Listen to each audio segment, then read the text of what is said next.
আজকে আমি বসে পড়লাম এই বাদামের খোসাগুলো দিয়ে ক্রাফটিং করার জন্য। আর এই বাদামের খোসাগুলো দিয়ে আমি খুব সুন্দর সুন্দর কিছু টিউলিপ বানিয়েছি।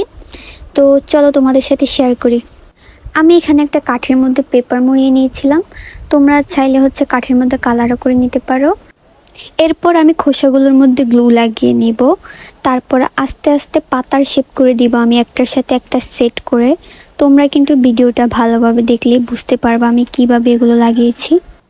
এই যে হয়ে গেল আমাদের টিউলিপ। এবার আমরা এটার মধ্যে কালার করে নিব। আমি দুই পাশের পাতার মধ্যে একটু গাঢ় কালার করেছি, তারপর মাঝখানের পাতাটার মধ্যে একটু হালকা কালার করে নিব। আমাদের টিউলিপ রেডি। এবার আমি সুন্দর একটা জারের মধ্যে টিউলিপটা সেট করে নিব। আমি দুইটা জারের মধ্যে টিউলিপগুলো নিয়েছি। আজকের ক্রাফটিং ভিডিওটা তোমাদের কাছে কেমন লেগেছে তা অবশ্যই জানাবে। আরও নতুন নতুন ক্রাফটিং ভিডিও দেখার জন্য আমার পেজটাকে ফলো দিয়ে আমার সাথেই থাকবে। আজকে পর্যন্ত আল্লাহ হাফেজ।